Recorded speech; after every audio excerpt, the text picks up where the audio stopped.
नमः शिवाय। स्वागत है आपका हरि का पंचांग चैनल पर।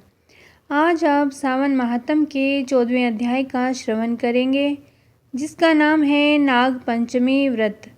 भगवान शंकर ने सनत कुमार से कहा, अब मैं तुम्हें श्रावण शुक्ल पंचमी को किए जाने वाले व्रत नाग पंचमी व्रत के बारे में बताता हूँ। ध्यानपूर्वक सुनो। साधक को चाहिए कि वह एक दिन पहले केवल एक समय भोजन करे। पंचमी वाले दिन स्वर्ण या रजत निर्मित नाग लेकर नक्त व्रत करना चाहिए। नक्त व्रत रखकर बढ़ई या कुम्हार से 5 फनों वाला नाग बनवाकर उसकी पूजा करनी चाहिए।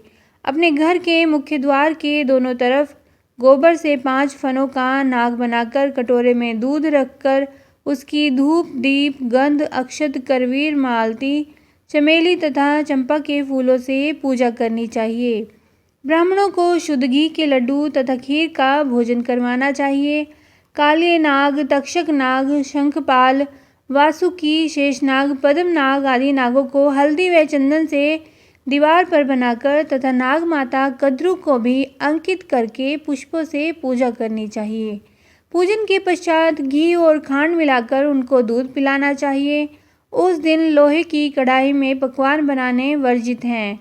गेहूं और दूध की खीर बनाकर भुने चने, धान का लावा और भुने जौ नागों को देने चाहिए एवं स्वयं भी उपरोक्त वस्तुओं का भोजन करना चाहिए। परिवार वालों को भी भोजन में यही वस्तुएं देनी चाहिए। सांपों की बांबी के पास गान वाद्य द्वारा उत्सव मनाना चाहिए। ऐसा करने वाले मनुष्यों को जीवन भर कभी सर्प डसने का भय नहीं रहता। सर्प के दर्शन करने से ही मनुष्य अधोगति को प्राप्त होता है। सर्प तमोगुणी होता है। विधि पूर्वक ब्राह्मण सहित नाग का निर्माण कर पूजा करनी चाहिए। इस तरह 12 महीनों की शुक्ल पक्ष की पंचमी का व्रत करना चाहिए। वर्ष की समाप्ति पर शुक्ल पक्ष पंचमी को फिर से नागों का पूजन करना चाहिए। श्री नारायण जो सब स्थानों पर स्थित हैं, सब वस्तुओं को प्रदान करने की क्षमता रखते हैं। जो अपराजित हैं, उनको स्मरण कर ये वचन कहने चाहिए, हे प्रभु, मेरे वंश में हमारे पूर्वजों में से जो भी सर्पों के दंश से अधोगति को प्राप्त हुए हों, वे इस व्रत से तथा दान से मुक्ति को प्राप्त हो जाएं। इस प्रकार उच्चारण कर सफ़ेद चंदन युक्त चावल के पानी को भी भक्ति पूर्वक वासुदेव श्री कृष्ण के निमित्त जल में छोड़ देना चाहिए।